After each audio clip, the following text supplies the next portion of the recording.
অনেকে অনেক সময় প্রবাসীরা যারা আছে বাড়ি থেকে দেশ থেকে আত্মীয় স্বজনরা তাদের সহপাঠীদের কাছে কিছু টাকা আবদার করে, কোনো কিছু আবদার করে, কিন্তু তারা তাদের এই আবদার পূর্ণ করতে পারে না, যার জন্য ভুল বুঝে। আসলে ভাই ভুল বুঝো না, আসলে তার কাছে নাই বা সে আপনার আবদারটা পূর্ণ করতে পারতেছে না।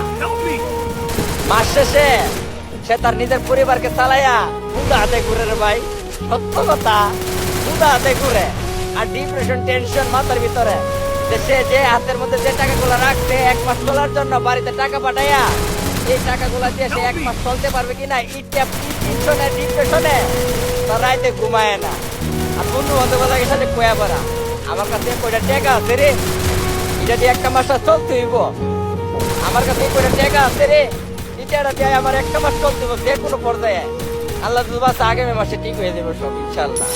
এরকম করে বন্ধু বান্ধবের থেকে হাওলাতলো, পরের মাসে আবার বাড়িতে দে, আবার বন্ধু বান্ধবের দে, দিয়ে শুট করে। একটা প্রবাসীরও দেনা তাহে, প্রবাসীরও দেনা তাহে রে ভাই, বুঝলে দেই।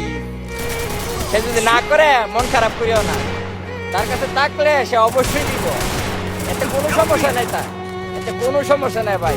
সত্য কথা, সত্য কথা ভাই।